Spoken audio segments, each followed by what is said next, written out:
In the previous step, we had connected our cloud connector to our on-premise system. And in this step, we will connect our SAP Cloud Platform Neo environment to the cloud connector.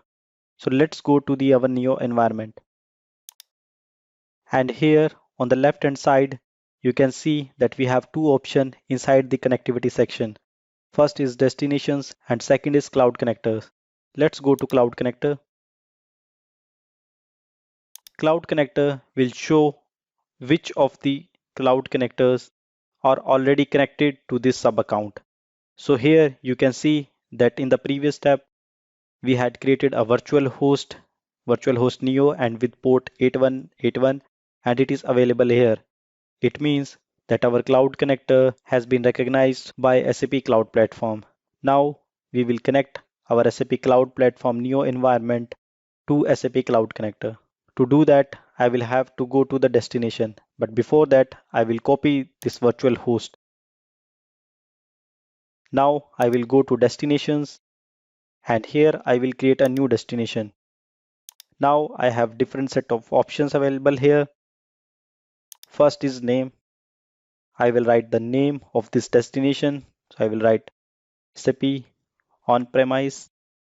You can write any name.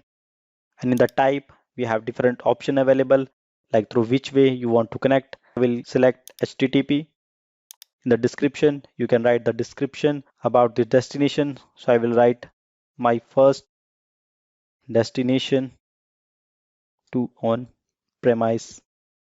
And in the URL, you will write the address of the virtual host.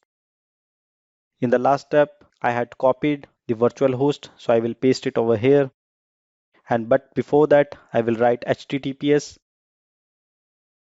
Now it is making a perfect URL with the HTTPS.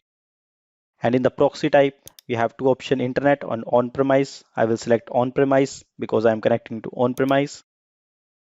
And in the authentication, you should select basic authentication so that you do not have to enter the username and password of the on-premise system every time you access it.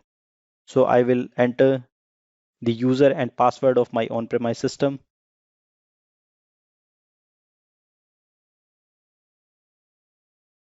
Apart from these settings, we need to add some properties over here.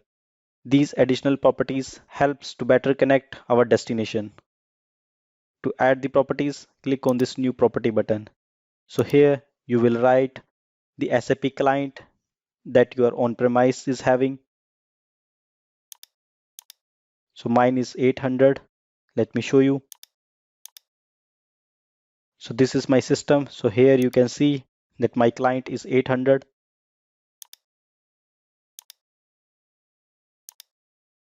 The next property is Web IDE enabled. We will make it true because we want to use the resources of on-premise inside the Web IDE. We will have to enable it. Next is Web IDE usage. Here we will have to give OData and ABAP. And the last property is Web IDE system. Here we will have to give the name of gateway.